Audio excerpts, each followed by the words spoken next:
ऐसी जो यह मधुराति मधुर लीला, रसमयी लीला, जो श्री प्रिया प्रियतम के जिसमें प्राण बसते हैं, श्री प्रिया प्रियतम के जो प्राण प्रिय हैं, उन लीला रूप नाम ये धाम, इनके जो यह गाथा परम रसमयी, परम अमृतमयी, परम सुधामयी, इसको हम नित्य श्रवण करें, नित्य स्मरण करें। ये दोनों बातें ही बता रहे हैं। जैसे हमारे लिए पुष्ट रहने के लिए, स्वस्थ रहने के लिए नित्य आहार लेना आवश्यक है ना, नित्य भोजन करना आवश्यक है कि नहीं है? नित्य करते हैं कि नहीं करते हैं? नहीं करें तो शरीर अस्वस्थ होगा, स्वास्थ्य बिगड़ जाएगा। नित्य ही करना चाहिए, आहार तो नित्य लेना चाहिए, शरीर पुष्ट हुए रहेगा। वैसे ही जैसे हम भोजन नित्य ग्रहण करते हैं, वैसे ही बता रहे हैं, एवं नित्य मनुस्मरन् राधा पदाम्भोरुह। नित्य ही जैसे हम भोजन ग्रहण करते हैं, नित्य ही जल ग्रहण करते हैं, नित्य ही हम श्वास लेते हैं, नित्य ही जो शारीरिक व्यवहार है, जागतिक व्यवहार है, उसको हम जैसे निर्वहन करते हैं, वैसे ही अथवा उससे भी अनिवार्य रूप से प्रिया प्रियतम के नाम रूप लीला का श्रवण करना और उसे पुनः स्मरण करना, यह नित्य का नियमित कार्य है। यह नित्य ही हमें करना चाहिए। वो कहते हैं कि भजन में मन नहीं लगता, मन अशांत हुए रहता है, मन चंचल हुए रहता है, स्थिर नहीं होता, अथवा नाना प्रकार के जो यह संसार जनित व्याधि बाधाएं हमें सताती रहती है, विविध भांति हम दुख अनुभव करते रहते हैं। सो उसका कारण यही है कि हमारा चित्त अस्वस्थ हो गया है, कुपोषित हो गया है। कुपोषण के चलते हमने इसको पोषण नहीं दिया, इसका आहार हमने इसे दिया नहीं। शरीर को नित्य नहीं देंगे तो कुपोषित हो जाएगा कि नहीं, नाना तरह की क्लेश व्याधियां उत्पन्न होगी कि नहीं शरीर में। तो वैसे ही हमारा चित्त क्लेश व्याधि से युक्त हो गया है, जिसके कारण हम दुख अनुभव करते हैं निरंतर। यदि नित्य चित्त को, मन को आहार मिलना शुरू हो जाए, नित्य श्री प्रिया प्रियतम की यह रसमयी श्री प्रियाजू के चरणारविंद से निश्चित होने वाली जो यह लीला रसधारा है, उसमें नित्य ही हम यदि अवगाहन कराएं, श्रवण स्मरण रूपी इस रस सिंधु में नित्य ही यदि इस चित्त की डुबकी लगवाएं, तो निश्चित बात है कि यह परिपुष्ट हो जाएगा और फिर ये जो विविध दुख हमें सताता है, तरह तरह की दैहिक दैविक भौतिक ये जो दुख, यह जो क्लेश निरंतर हमें, यह जो त्रिताप कहलाता है जिसमें हम निरंतर जल रहे हैं, तो अपने आप जलना बंद हो जाएगा। कारण है हमारे चित्त का सूख जाना, नीरस हो गया है। और जो सूखी हुई वस्तुएं हैं उसमें आग लगाए ना, देखिए ना, झट पकड़ लेती आग। और जो भीगी हुई हो, गीली हो, उसमें आग नहीं पकड़ती ना।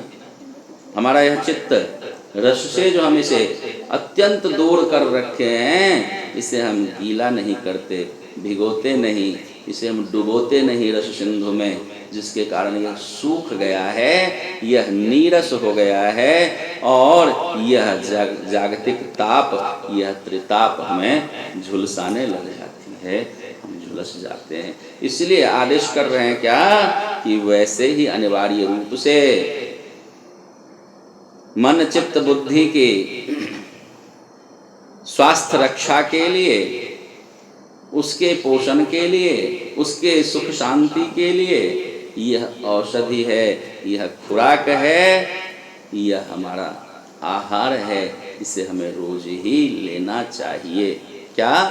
एवं नित्य मनुस्मरन्नुसरन् राधा पदाम्भोरुह छायामेव तयोः सदैव रसनां नामामृतैः पूरयन्। श्री स्वामिनी जी की, श्री वृंदावनेश्वरी की चरणार बिंद की जो कांति है, उसका हम नित्य स्मरण करें। स्मरण तो हम उसी को कर सकते हैं जिसे हम जानते हैं, जिसे हमने कभी देखा हो, जिसे हमने कभी सुना हो, जिसे हम जान रहे हो, उसी को तो याद कर सकते हैं ना। जिसे हमने कभी जाना ही नहीं, सुना ही नहीं, जिसका कोई परिचय ही हमें प्राप्त नहीं, उसको कैसे याद कर सकते हैं? उसका न नाम पता है, न रूप पता है, न गुण लक्षण पता है जिसका, उसको हम कैसे याद कर सकते हैं? यहाँ श्री राधिका के पाद पद्म एवं पाद पद्म निःसृत जो लीलाएं कथाएं, उसको स्मरण करने के लिए आदेश कर रहे हैं, क्योंकि हमारे मन चित्त बुद्धि का आहार है। इसी से वह पुष्ट होगा, यही इसी से उसकी सुख शांति का विधान होगा। तो इसको हम स्मरण करें तो कैसे करें? उसको करने के लिए उससे पहले श्रवण की आवश्यकता है। श्रवण करें, फिर क्या करें? इसको गायन करें, सीधे स्मरण नहीं हो जाएगा। हम सुने और सुनी हुई बातों को बार बार अपने संपर्क में आए हुए जो जन हैं, परिवारी जन हैं, पड़ोसी हैं, मित्र हैं, जो भी हैं, जो अपने संपर्क में हैं, उनके संग इसकी चर्चा करें। सुनी हुई बातों की चर्चा करें। फिर क्या होगा? अपने आप जो हम सुने भी और चर्चा भी किए, तो चित्त में वह बात आकर बैठेगी। चित्त में बैठ गई बात तो सहज उसका स्मरण बनने लग जाता है। इसीलिए इसको भक्ति, प्रेमा भक्ति प्राप्ति के लिए परमतम साधन कहा श्री सुखदेव गोस्वामी पाद ने। श्रद्धान्वितो शृणुयादथ वर्णयेद् यः। श्री प्रिया प्रियतम की जो मधुमयी रसमयी जो वृंदावनीय निकुंज की लीलाएं हैं, श्री वृंदावन चंद्र की वृंदावन वनिताओं के संग जो विशेष क्रीड़ाएं हैं, उसको नित्य ही आदेश कर रहे हैं, परामर्श दे रहे हैं कि श्रद्धा सहित जो भी श्रवण करे, वर्णन करे, वह प्रेमा भक्ति को प्राप्त करता है।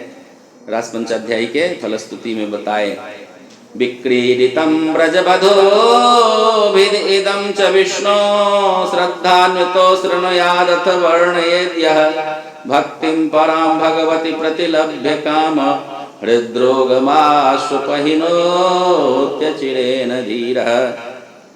यह जो विशेष क्रीड़ा है ब्रजवधुओं के संग ब्रज विहारी की, उसको कोई श्रद्धा सहित श्रवण करे अथवा वर्णन करे तो वह प्रेमा भक्ति को प्राप्त करता है, पराभक्ति का लाभ उसे प्राप्त होता है, और उसके हृदय की जो व्याधियां हैं, हृदय रोग जो है, सो शमन हो जाता है, नष्ट हो जाता है। हृद्रोगमाश्वपहिनोत्य चिरेण धीरः।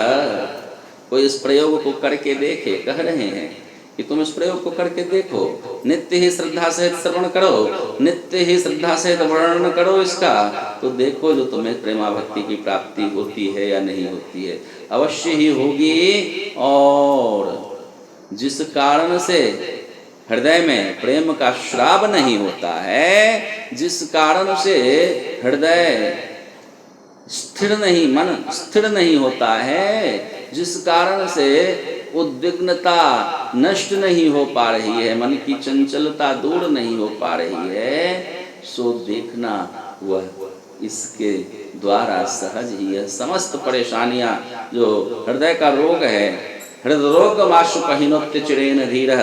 हृदय का रोग क्या है? जिसके कारण हमारा चित्त श्री गोविंद चरणारविंद में स्थिर नहीं होता है, जिसके कारण हमारा मन सहज लीला रूप नाम धाम का स्मरण नहीं कर पाता है, तो उसका कारण क्या है? हमारा हृदय का रोग ही तो है, तो मन स्थिर नहीं रह पाता। मन यहाँ से वहाँ भागता है, वह रोग है विविध विषयों की जन्म जन्म से हमारे हृदय में पली हुई वासनाएं। जिन वासनाओं के चलते, उन वासनाओं में फंसा हुआ यह मन, जो ही भगवत स्मरण, नाम स्मरण करने के लिए, लीला स्मरण करने के लिए हम चाहते हैं, जोड़ते हैं इसको, तो ही कहीं न कहीं भाग जाता है, कहीं न कहीं लग जाता है। मन विचलित हुए रहता है, मन की चंचलता दूर नहीं हो पाती है। यह हृदय का रोग हुआ। सुखास्वादन से जो हमें वंचित रखे, उसी को तो रोग कहा जाता है ना। बीमारी लग गई, डायबिटीज हो गया, अब जो मीठा मीठा खाने की इच्छा, मधुरास्वादन की इच्छा, उससे हम वंचित रह जाते हैं, चाह करके भी नहीं कर पाते, डर लगता है, नहीं खा पाते ना।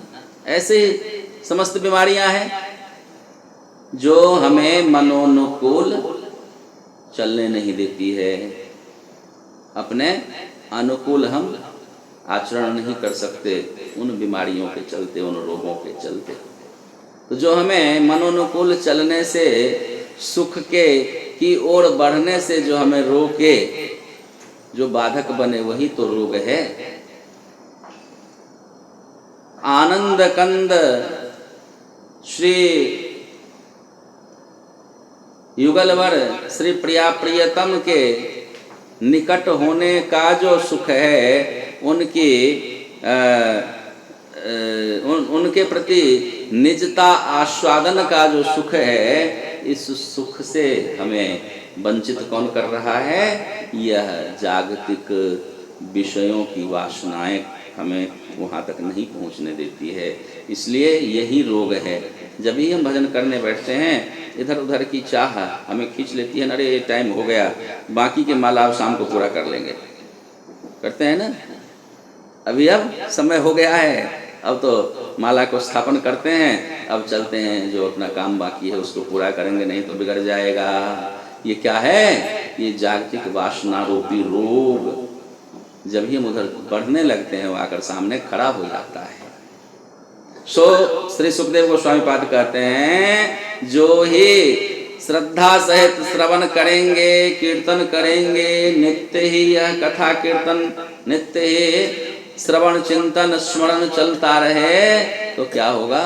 ये है ही ऐसी मधुराति मधुर इनकी लीलाएं, मन को ऐसे वह मुग्ध कर लेगी, ऐसे उसके प्रति यह मन मोहित हो जाएगा। एक दिन सुनते सुनते कि बौरा जाएगा, सब कुछ भूल जाएगा इसके पीछे। जब सुनते सुनते मधुर नाम, मधुर रूप, मधुर लीलाएं हृदय में आकर बैठ जाएंगी ना, उसी के आस्वादन में यह चित्त ऐसे वहां अटक जाएगा कि बाह्य विषयों को, जो अब तक उसे अपनी ओर घेरे रखा, अपनी ओर उसे अपने से बांधे रखा, उन विषयों, विषय कमजोर पड़ जाएंगे, उसको यह मन स्मरण ही नहीं करेगा।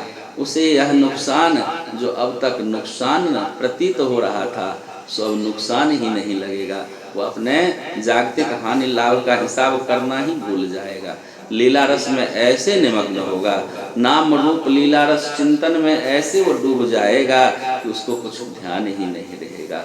और फिर तो अपने आप सुखास्वादन, निकटता का आस्वादन, सानिध्यता का सुख अपने आप प्राप्त होने लग जाएगा। जो ही उनके निकट आकर बस गया, तो बस उनके निकट पहुंचा, आनंद कंद की सानिध्यता प्राप्त हुई, और यह जागतिक जो विषयों के प्रति आकर्षण, मुग्धता, जो निरंतर जिसके चलते हम जलते रहते हैं, प्राप्त न हो पाने के कारण दुखी होते रहते हैं, हर प्रकार से आशा बांधे हुए रखने पर भी हम उस आशा की पूर्ति नहीं कर पाते हैं, और अंत में फिर दुख ही प्राप्त होता है।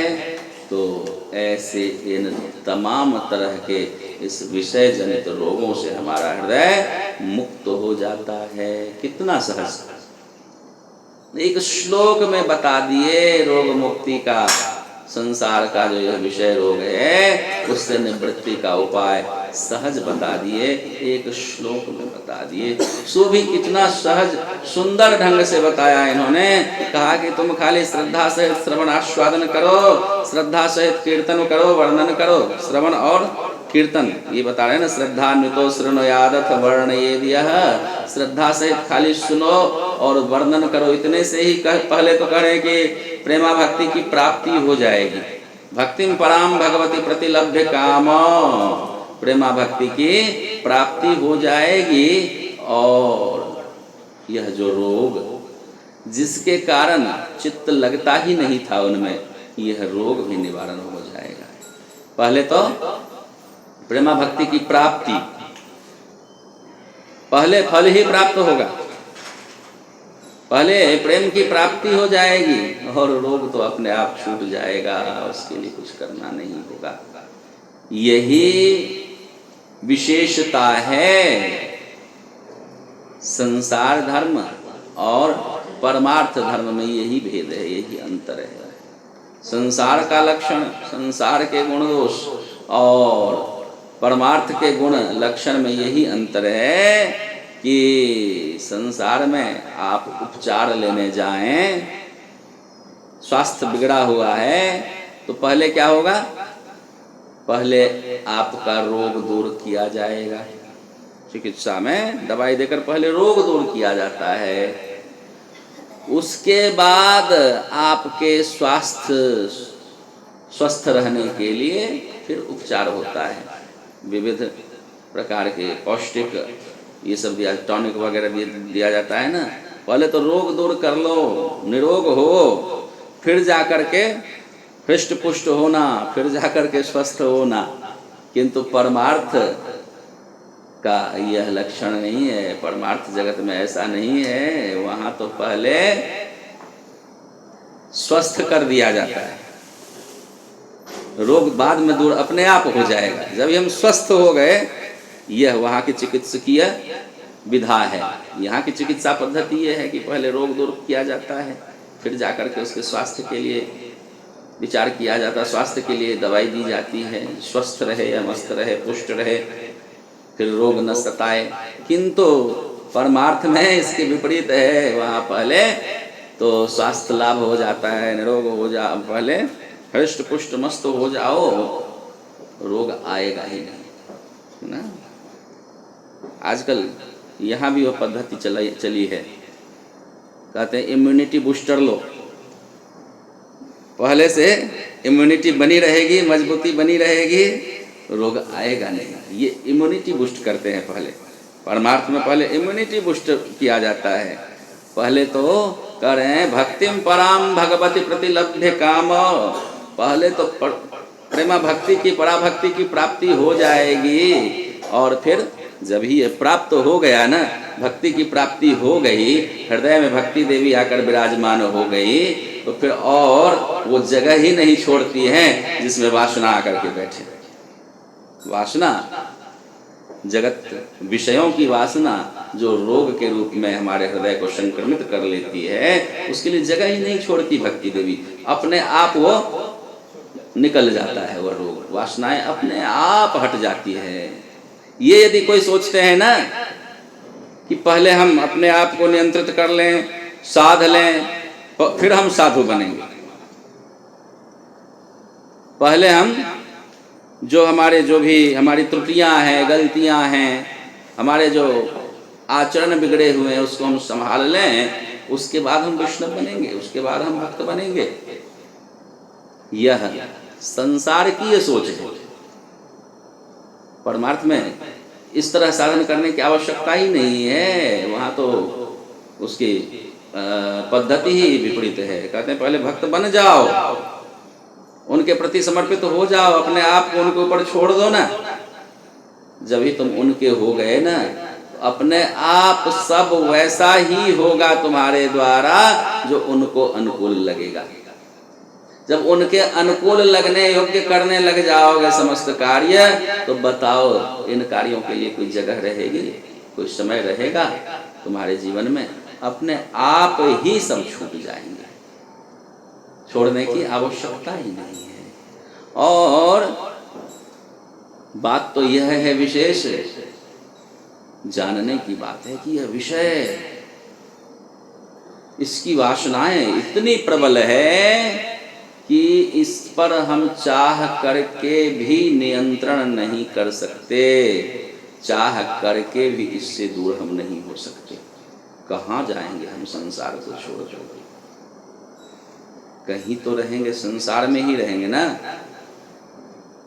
पर्वत की गुफा में चले जाएं, शहर छोड़ दें, नगर छोड़ दें, गांव छोड़ दें, पर्वत गुफा में चले जाएं, कहीं निर्जन वन में चले जाएं, तो क्या वहां संसार नहीं मिलेगा?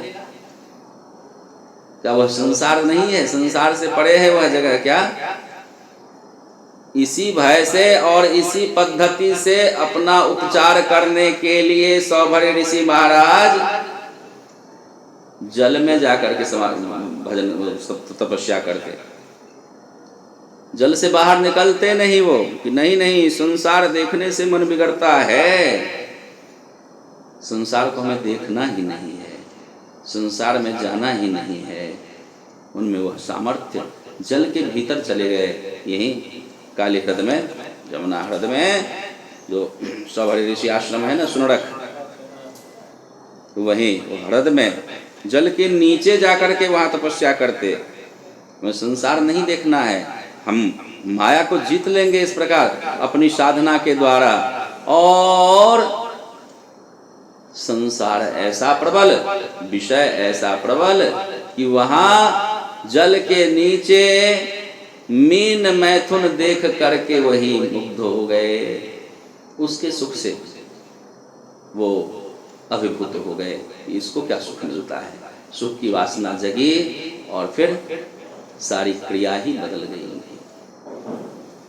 इसलिए यह पद्धति ही नहीं है, यह भक्ति का मार्ग नहीं है। भक्ति का मार्ग तो सीधे समर्पण से आरंभ होता है।